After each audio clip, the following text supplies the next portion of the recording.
안녕하세요. 마태복음 11장 28절에서 30절입니다.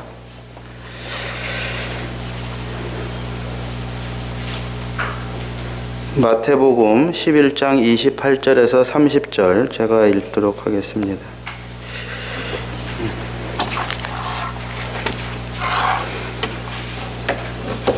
다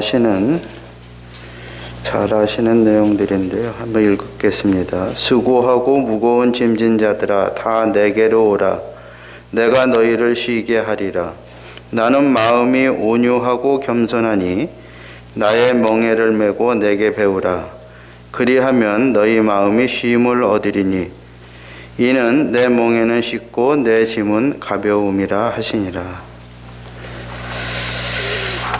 이 땅은 수고하고 고통뿐인 그러한 우리의 인생의 길이죠. 그래서 오늘 참된 쉼은 과연 어떤 것인가? 주님은 그것을 어떻게 주기를 원하시나 한번 상고해 보도록 하겠습니다. 사람들이 생각하는 그러한 쉼이라는 것은 누가복음 12장 16절에서 19절까지 잘 나와 있습니다. 어떤 한 부자가 있었습니다. 이 부자가 농사가 하나 잘 됐습니다. 그래서 곡간을 많이 짓고 거기에 풍성히 저축해서 이제는 내가 수고했으니 먹고 마시고 편안히 쉬자. 그래서 남은 여생을 평안하게 한번 살아보자. 이러한 소망을 가졌습니다. 이것이 이 땅에서 누구나 바라는 바람직한 것이 노년의 쉼이 아니겠습니까? 근데 주님은 이렇게 말씀하십니다. 수고하고 무거운 짐진 자들아. 이 땅의 인생들에게 수고하고 무거운 짐진 자들이라고 이렇게 말씀하십니다. 이 수고하고 무거운 짐이라는 것은 범죄한 우리 인생에게 주어진 것이죠. 창세기 3장 16절에서 19절에 보면요. 아담이 범죄 후에 하나님이 이렇게 말씀하셨습니다. 창세기 3장 16절에서 19절 제가 읽겠습니다. 또 여자에게 이르되 내가 네게 임신하는 고통을 크게 더하리니 내가 수고하고 자식을 낳을 것이며 너는 남편을 원하고 남편은 너를 다스릴 것이니라 하시고 아담에게 이르시되 내가 내 아내의 말을 듣고 내가 네게 먹지 말라 한 나무의 열매를 먹었은즉 땅은 너로 말미암아 저주를 받고 너는 내 평생에 수고하여야 그 소산을 먹으리라. 땅이 네게 가시덤불과 엉겅퀴를 낼 것이라. 네가 먹을 것은 밭의 채소인즉 내가 흙으로 돌아갈 때까지 얼굴에 땀을 흘려야 먹을 것을 먹으리니 내가 그것에서 취함을 입었음이라. 너는 흙이니 흙으로 돌아갈 것이니라 하시니라. 범죄한 인생에게 대한 하나님의 말씀입니다. 오랜 후에 시편 90편 10절에서는 모세라는 분이 이렇게 말씀하셨습니다. 우리의 연수가 70이요 강건함은 80이라도 그 연수의 자랑은 수고와 슬픔뿐이요 신속히 가니 우리가 날아가니이다. 인생의 그 자랑이는 수고와 슬픔뿐. 군대 갔다 오신 분들은 다 아시죠? 거기서 뭘 어떻게 잘하고 평안히 지내고 그런 것들은 하나도 없습니다. 갔다 오신 분들이 이렇게 얘기를 들어보면요. 내가 더 고생했니? 내가 더 수고했니? 이러한 얘기들 뿐입니다.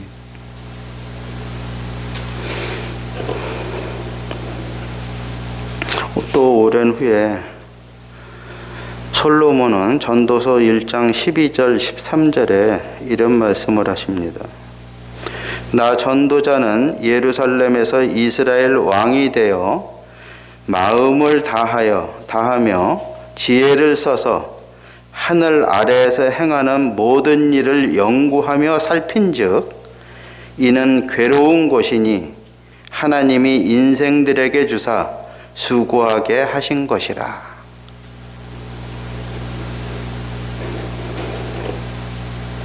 수고와 고통뿐인 것이 저희 인생에게 주어진 것을 이렇게 알게 됩니다. 그러나 하나님이 원하시는 것은 이것이 아니었습니다. 예레미야 3장 33절에 보면요. 주께서 인생으로 고생하게 하시며 근심하게 하심은 본심이 아니시로다. 예레미야 애가 3장 33절입니다. 예레미야 29장 11절에 보면요. 여호와의 말씀이니라 너희를 향한 나의 생각을 내가 아나니 평안이요 재앙이 아니니라 너희에게 미래와 희망을 주는 것이니라. 범죄한 인생들에게 수고하고 무거운 짐을 지고 살아가는 인생들에게 참되고 영원한 쉼을 주시고자 하시는 것이 하나님의 마음인 것이죠. 그것은 오직 예수님 외에는 주실 수밖에 없습니다. 왜냐하면 예수님 외에는 하나님을 아는 분이 없으시기 때문입니다. 27절 본문으로 들어와서 27절에 보면요. 마태복음 11장 27절에 보면 내 아버지께서 모든 것을 내게 주셨으니 아버지 외에는 아들을 아는 자가 없다고 이렇게 말씀을 하셨습니다. 아버지는 하나님은 그 아다님을 통해서 이 시인과 평안을 주시기를 원하시는 것입니다.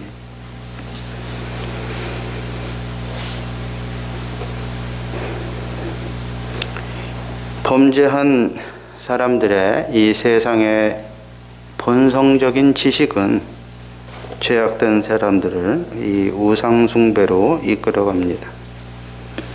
로마서 1장 21절에서 23절까지 보면요.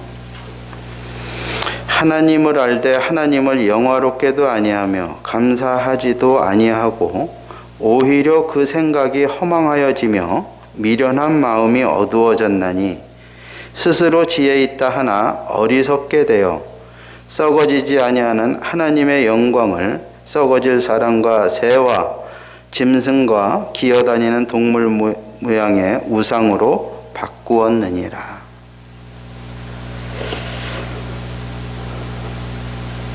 그 로마서 1장 32절에 보면요. 그들이 이 같은 일을 행하는 자는 사형에 해당한다고 하나님께서 정하심을 알고도 자기들만 행할 뿐 아니라 또한 그런 일을 행하는 자들을 옳다 하느니라. 잘못되었다는 것을 알면서도 그 멸망의 길을 계속 가는 것이 죄악된 이 인간들의 본성인 것입니다.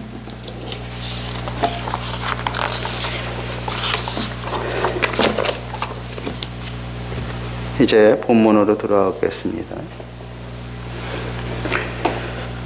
이렇게 말씀하신 당시 이스라엘의 그 상황을 한번 살펴보겠습니다. 당시 이스라엘은 로마 제국의 속국이었습니다. 식민지였습니다.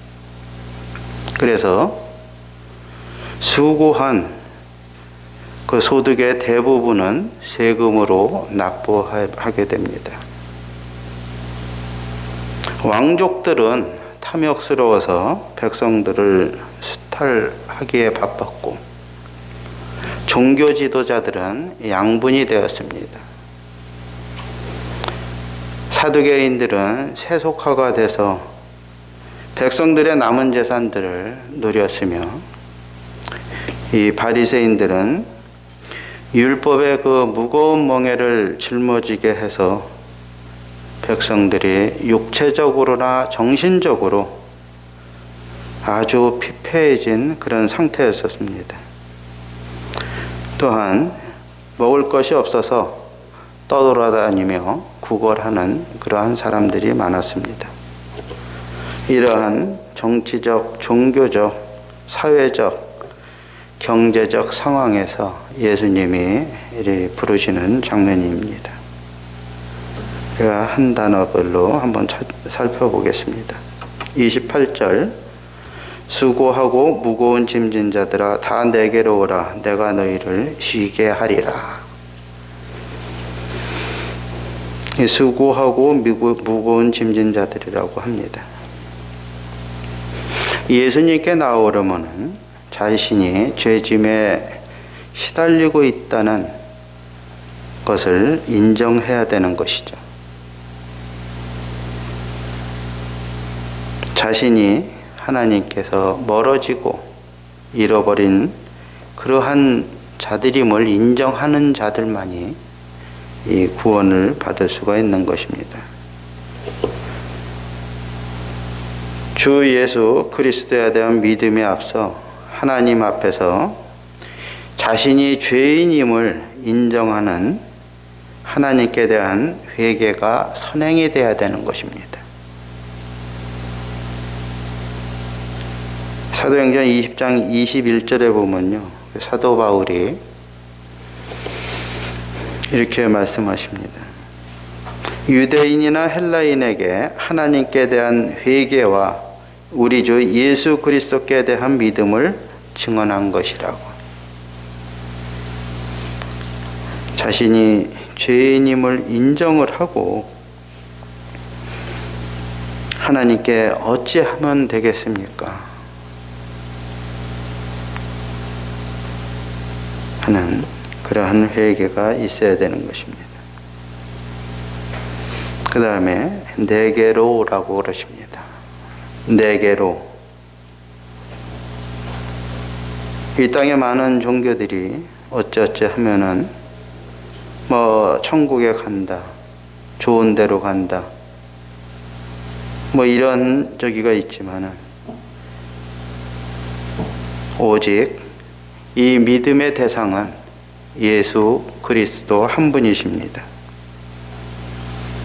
교회나 어떠한 신조나 어떠한 사람들이 아닌 살아계신 그리스도 예수님 한 분뿐인 것입니다. 예수님만이 참된 구원의 길로 인도하실 수 있는 것입니다. 히브리서 12장 2절에요. 믿음의 주요 또 온전하게 하시는 예수를 바라보자고 이렇게 말씀하십니다. 요한복음 14장 6절에서 예수께서 이르시되 내가 곧 길이요 진리요 생명이니 나로 말미암지 않고는 아버지께로 올 자가 없느니라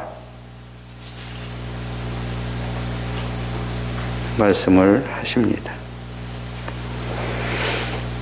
내게로 오라. 하나님만이 하실 수 있는 그러한 말씀입니다. 오라라고 하십니다. 하나님의 초청 음성입니다.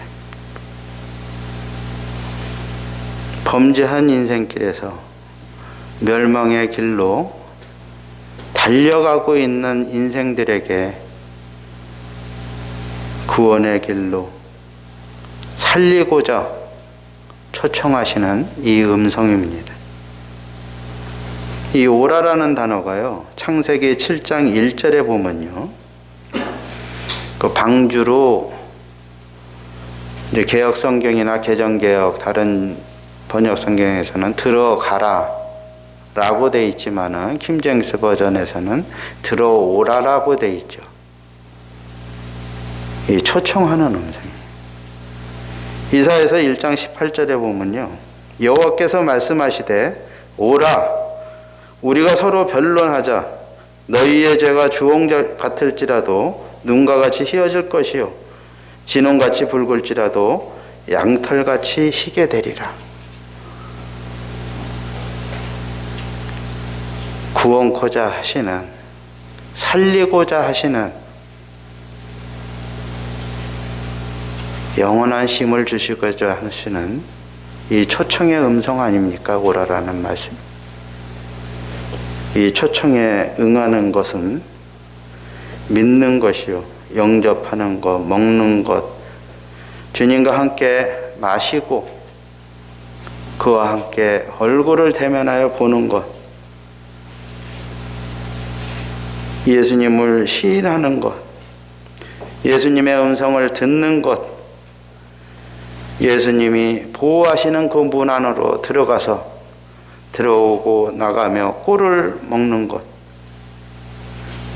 그분의 옷자락을 만진 여인처럼 그분과 함께 하는 것, 그리스도 우리 주로 말미암아 영생의 은사를 받는 것, 이런 것들을 뜻하죠.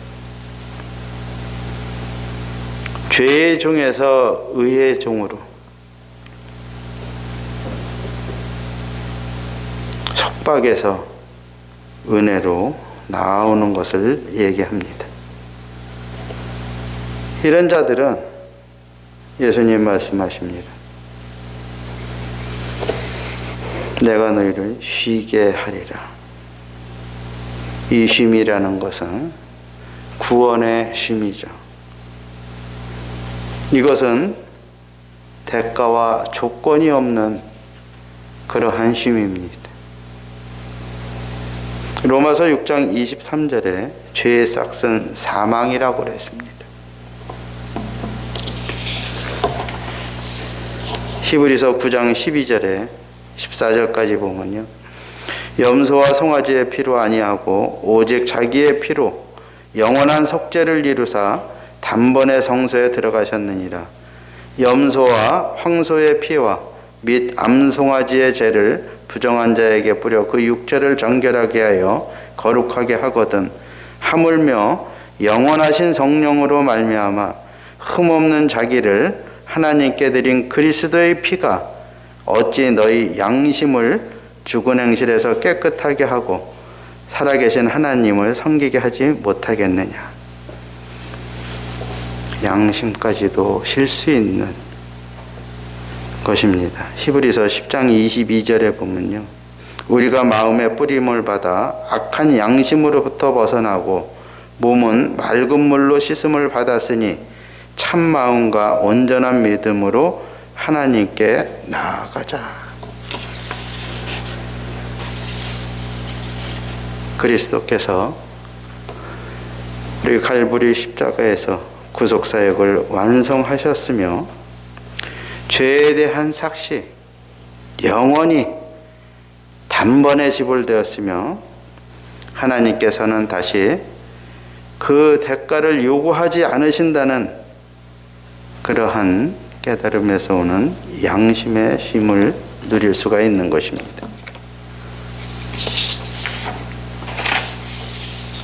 대가가 없다 그랬죠.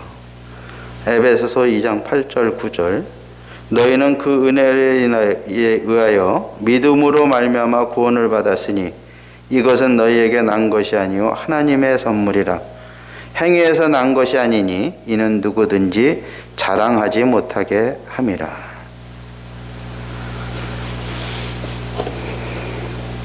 이 쉼은 아무 대가도 없는 그러한 구원의 쉼입니다.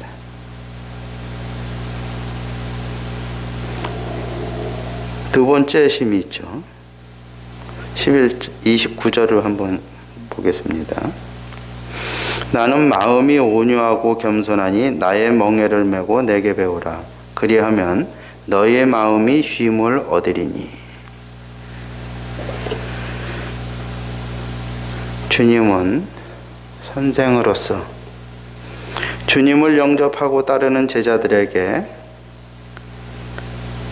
억압적으로 또 폭력적으로 위협적으로 가르치지 않는다는 것이죠. 주님의 특성인 온유하고 겸손한 마음으로 인격적으로 가르쳐 자의적으로 따라오도록 하며 그로 인해 쉼과 평안을 누리게 하시는 그러한 분이시라는 것이죠. 우리가 흔히 생각하는 이 온유에 대해서 한번 살펴보겠습니다. 사람들이 흔히 생각하는 이 온유가 아닌 것입니다. 이 온유는 나약함이 아니고요, 비굴함도 아니고 비겁함도 아니고 불의를 보고 그냥 참고 있는 것이 온유가 아닙니다. 이것도 아니고 저것도 아닌 우유부단한 것이 온유가 아닙니다. 그래서 헬라어로 프라우테스라고 상대를 이길 만한 힘이 있지만은 그것을 사용치 아니하고 부드럽게 대하는 것, 이것을 온유라고 한다고 합니다. 주님이 그것을 보여주셨죠. 주님은 창조주시죠. 피조물의 모양으로 내려오셨습니다. 온유하신 것이죠. 주님은 높은 데서 만유의 찬양을 받기에 합당하신 분이십니다. 낮고 낮은 이 땅으로 내려오셨습니다. 그것도 아주 나약하고 힘이 없는 어린아이의 모습으로 온유하신 것이죠.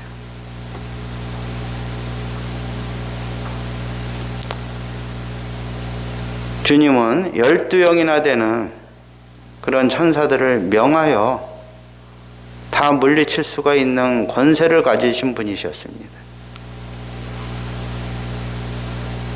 주님은 그러지 행사를 하지 않으셨습니다. 참으라고 그러셨습니다. 검을 사용하는 자는 검으로 망한다고 그러셨습니다. 온유하신 것입니다. 그 십자가에서 내려와 보라고, 내가 하나님이거든 내려와 보라고 충분히 내려와서 그 외치는 자들의 참 무색하게 만들 만한 그러한 능력이 있으신 분이십니다. 주님은 그러지 아니하셨습니다. 그 수모와 수치, 모욕과 멀시, 그것을 다 감당하셨습니다. 그러하시면서 저들의 죄를 용서해 달라고, 저들이 알지 못해서 그런다고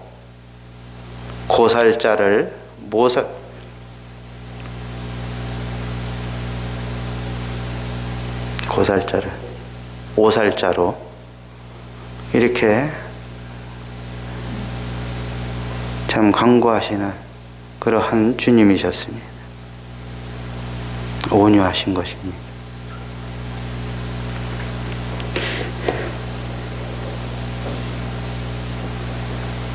이 온유는 성령의 9가지 중에 8번째에 있죠.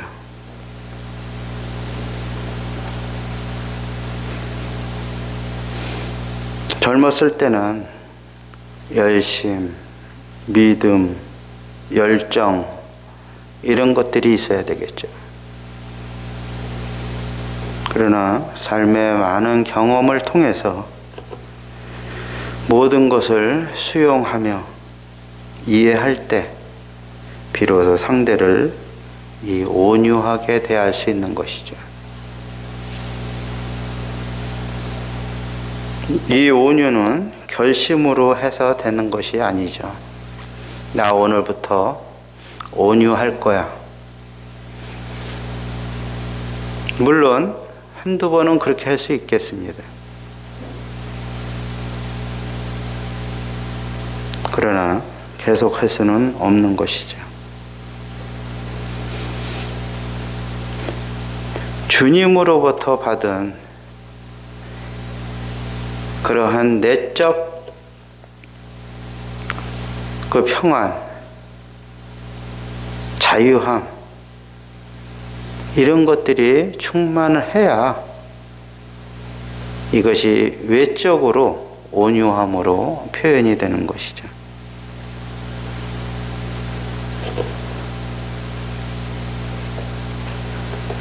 이것은 주님과 함께하고 아까 찬송에서 부른 대로 동행할 적에 이런 온유함이 나타날 수 있는 것입니다.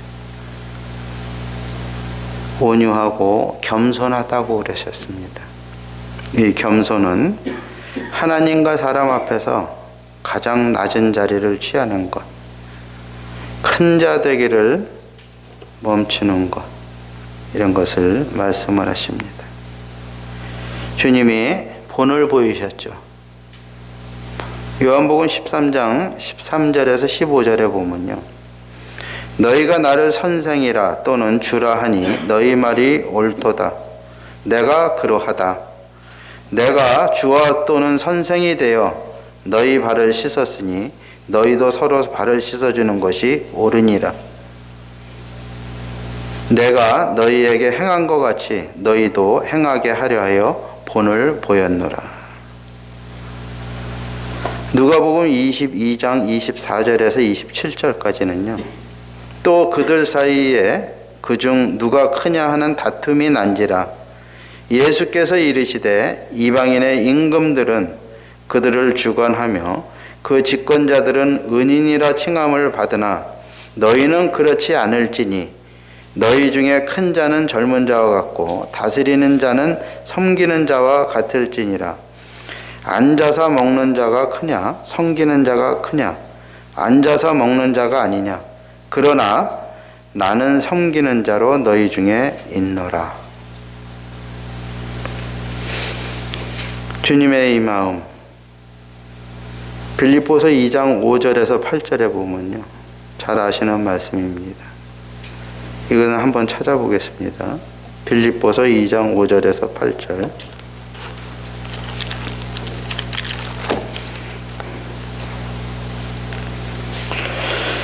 너희 안에 이 마음을 품으라. 곧 그리스도 예수의 마음이니 그는 근본 하나님의 본체시나 하나님과 동등됨을 취할 것으로 여기지 아니하시고 오히려 자기를 비워 종의 형체를 가지사 사람들과 같이 되셨고 사람의 모양으로 나타나사 자기를 낮추시고 죽기까지 복종하셨으니 곧 십자가에 죽으심이라. 겸손하신 우리 주님의 이 모습입니다.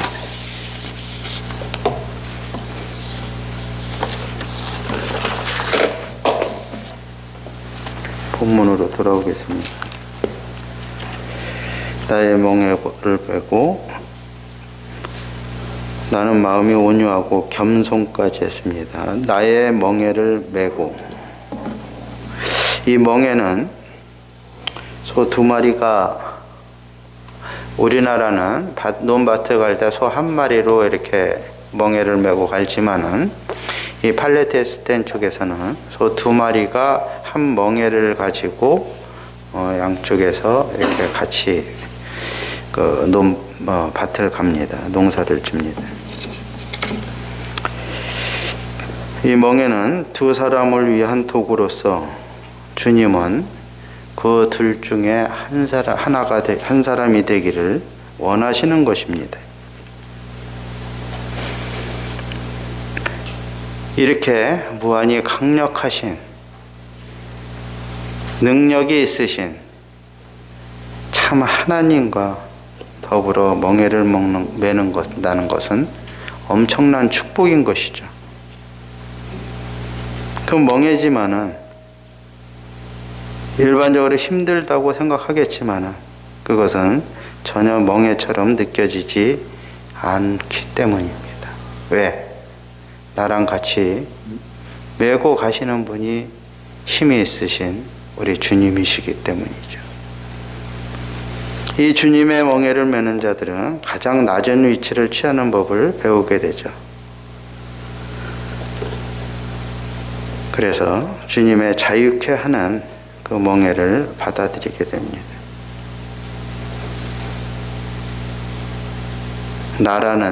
나를 구속하는 이 자아라는 구속의 옷을 벗어버리고 주님께서 자유케 하는 그 멍에를 이제 받아들이고 주님의 뜻에 대해서 복종하며 주님께 나의 삶의 지배권을 내어드리는 것, 이것이 주님과 함께 멍에를 맨다는 것이죠.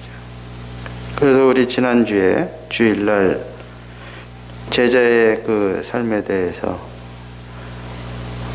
배웠습니다. 로마서 12장 1절 2절에 보면요, 그러므로 형제들아 내가 하나님의 모든 자비하심으로 너희를 권하노니 너희 몸을 하나님이 기뻐하시는 거룩한 산 제물로 드리라.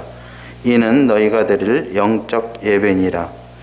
너희는 이 세대를 본받지 말고 오직 마음을 새롭게 함으로 변화를 받아 하나님의 선하시고 기뻐하시고 온전하신 뜻이 무엇인지 분별하도록 하라.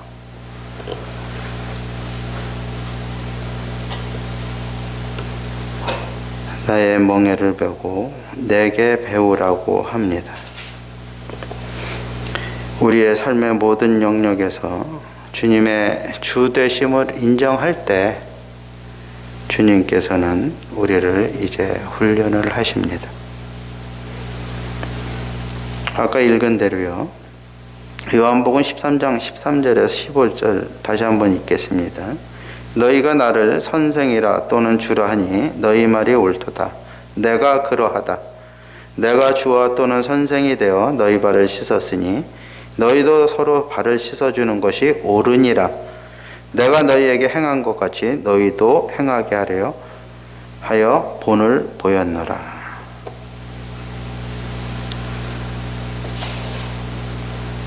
우리 주님이 그래서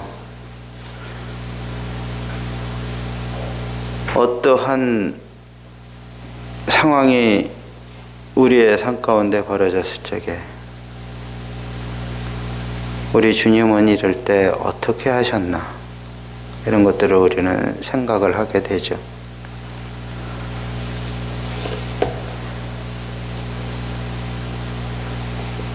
그리하면 너희 마음이 쉼을 얻으리니, 이렇게 말씀하십니다. 제자로서 섬김의 쉼이죠. 이것은 그리스도를 경험하는 중에 얻는 그러한 쉼입니다. 하나님과 사람 사이 앞에서 가장 낮은 자리를 취함으로써 얻게 되는 마음속에 임하는 은혜로운 쉼이라는 것이죠. 이 말씀을 보면서요, 로마서 1장 17절이 이렇게 생각이 나더라고요. 복음에는 하나님의 의가 나타나서 믿음으로 믿음에 이르게 한다. 쉼도 마찬가지죠. 믿음으로 복음을, 우리 주님을 더 알아가면 알아갈 적에 구원을 받고 믿음이 더해지죠. 여기 말씀에 있는 대로 마찬가지로 그러할수록에 우리의 마음의 평안, 마음의 쉼을 얻을 수가 있는 것이죠. 마지막 30절을 보겠습니다. 이는 내 멍에는 쉽고 내 짐은 가벼움이라 하시니라. 바리새인들이 지어진 것과는 현격한 대조가 있습니다. 바리새인들의 멍에는 율법의 행위죠. 이것은 수고와 무거움과 괴로움과 고통이 있습니다. 뒤를 쭉 넘기시면 마태복음 23장 2절에서 4절에 보면요, 서기관들과 바리새인들이 모세의 자리에 앉았으니 그러므로 무엇이든지 그들이 말하는 바는 행하고 지키되 그들이 하는 행위는 본받지 말라. 그들은 말만 하고 행하지 아니하며 또 무거운 짐을 묶어 사람의 어깨에 지우되 자기는 이것을 한 손가락으로도 움직이려 하지 아니하며.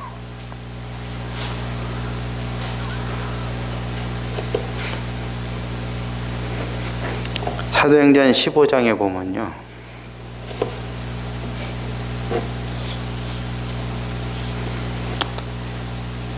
어떤 사람들이 15장 1절, 사도행전 15장 1절, 어떤 사람들이 유대로부터 내려와서 형제들을 가르치되 너희가 모세의 법대로 할례를 받지 아니하면 능히 구원을 받지 못하리라 하니.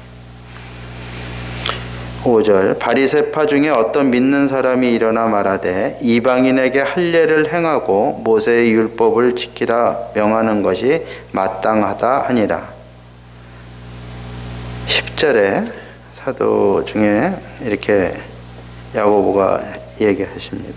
그런데 지금 너희가 어찌하여 하나님을 시험하여 우리 조상과 우리도 능히 매지 못하던 멍에를 제자들의 목에 두려느냐. 19절에 그러므로 내 의견에는 이방인 중에서 하나님께로 돌아오는 자들을 괴롭게 하지 말고.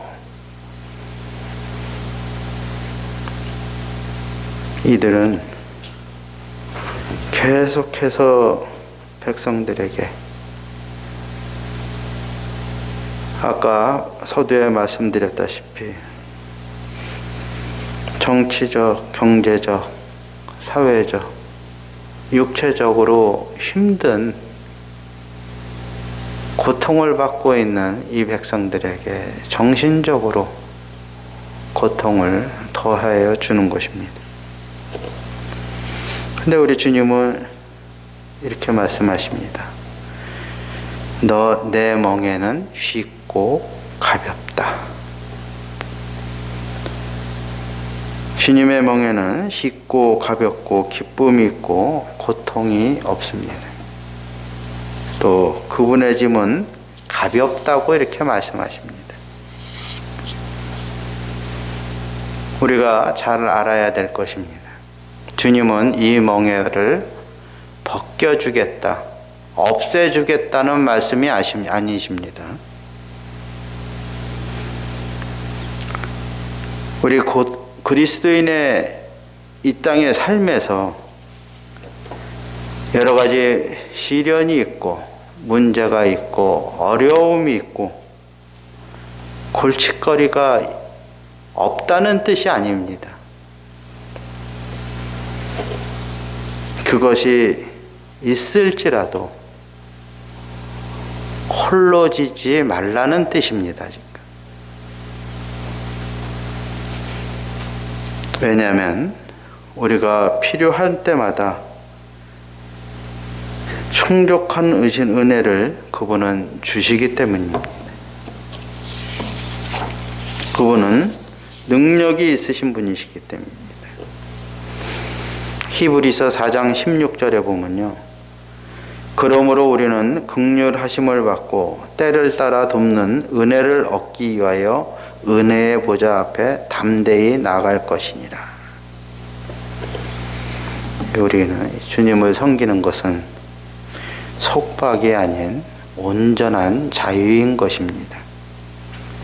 로마서 8장 31절 32절에 보면요, 그러므로 예수께서 자기를 믿는 유대인들에게 이르시되 너희가 내 말에 거하면 참으로 내 제자가 되고 진리를 알지니 진리가 너희를 자유케 하리라. 우리 지난 주일날 제자애도에 대해서 많이 배우면서 연결이 좀 되더라고요. 이 말씀을 보면서 우리들이 혹가다 실수하는 것들이 있습니다. 저부터 마찬가지로요. 내 삶의 짐을 나 홀로 지려고 하는 것.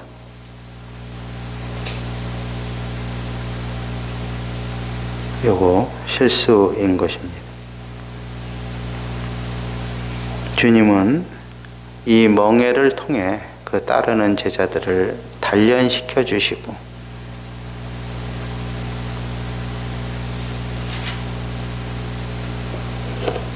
그 삶의 짐을 통해서 주님이 함께 하심을 알게 하시는 것. 주님이 함께 하심을 알려주시는 것. 그것을 원하시는 것이죠. 우리 주님이 담당하신 이 멍에가 있죠. 하나님 뜻에 완전히 내어드린 번제물은 하나님을 향한 멍에인 것이죠. 그 죄를 담당하신 속죄 제물은 하나님께서 주시는 무거운 짐이었죠. 왜냐하면 하나님께서 우리 무리의 죄악을 그에게 담당시키셨기 때문에 그것은 너무나 무거운 짐이었습니다. 사람들이 해결할 수 없는 그 무거운 짐, 그것을 온전히 우리 주님에게 얹혀주신 것이죠. 이 겟세마네 동산에서 나의 원대로 마옵시고 아버지의 원대로 하옵소서. 이것은 멍에였죠. 우리 주님, 내 마음이 심히 고민하여 죽게 되었다. 이것은 주님의 무거운 짐이었습니다. 우리 주님께서 그 제사, 희생제사는 끝났고 우리가 함께 지낸 그분의 멍에와 무거운 짐은 이제는 쉽고 가벼워졌습니다. 이 멍에는 그분이 가자는 곳으로 가며 그분이 이끄시고 부르시는 곳으로 간다는 의미가 포함되어 있다고 합니다. 또 무거운 짐은 그분이 요구하시는 섬김을 행하시는 것을 말한다고. 우리 쉽고 가벼운 것, 우리 그리스도인들이 누리는 자유가 아니겠습니까? 은혜 아래에서는 하나님의 선하신 뜻을 따라서 선택하며 행동할 수 있는 이 자유가 있는 것이죠. 이러한 자유는 성령님의 임재함에서 비롯된 것이죠. 고린도후서 3장 17절에 보면 주는 영이시니 주의 영이 계신 곳에는 자유함이 있느니라 이렇게 말씀을 하십니다. 물론 이것은 우리가 하고 싶은 대로 행하는 구실이 될 수는 없는 것이죠. 그리스도의 온유와 겸손을 지닌 가운데 우리는 친히 그분이 선택하신 길을 그분의 방식대로 가야 하는 것이죠. 우리 이 길을 가는 동안 우리는 우리의 방식대로 멍에를 바꾸려 하면 안 되는 것입니다. 그래서 고린도후서 6장 14절에 보면요. 너희는 믿지 않는 자와 멍에를 함께 매지 마라. 갈라디아 5장 1절에서는요. 다시는 종의 멍에를 매지 마라.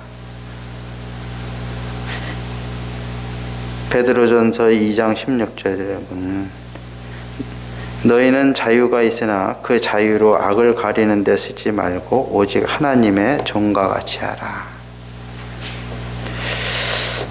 또 갈라디아서 5장 13절에 보면요. 형제들아 너희가 자유를 위하여 부르심을 입었으나 그러나 그 자유로 육체의 기회를 삼지 말고 오직 사랑으로 서로 종노릇하라고 이렇게 말씀하십니다. 완전한 자유 가운데 그리스도와 함께 멍에맨 종의 참된 섬김이 있죠. 그 안에서 우리는 쉼을 누리게 되죠. 우리가 실천적으로 받는 교훈이 있습니다. 우리가 교회 안에서야 주님의 이 품성인 온유와 겸손이 미덕이겠지만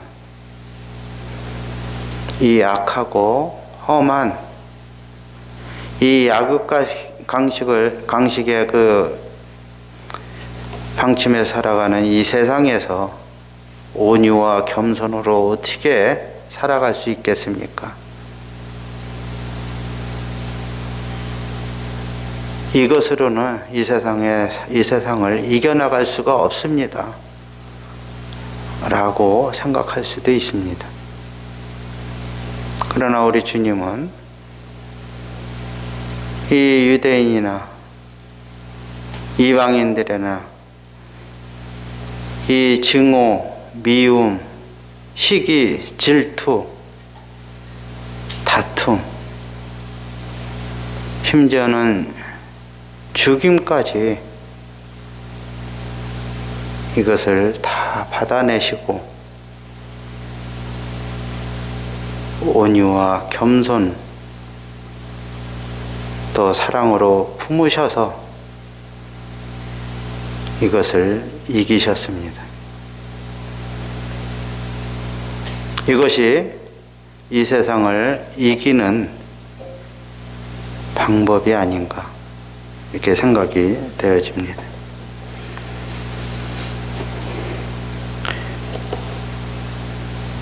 요한복음 16장 33절에 보면요.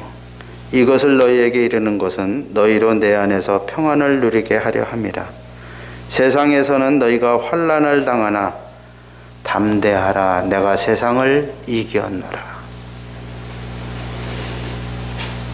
우리 주님 십자가에서 그 증오와 미움, 시기, 질투 이런 걸 다 받으시고 온유와 겸손한 마음으로 저희들에게 보여주셨습니다. 또 이 땅의 삶을 살아가는 제자들에게 그러한 마음을 품으라고 말씀을 하십니다. 교회는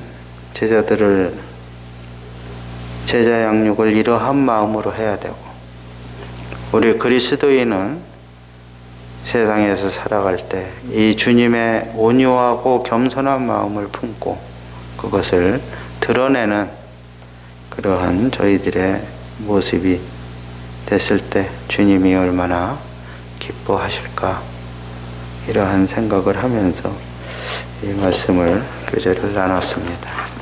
이상입니다.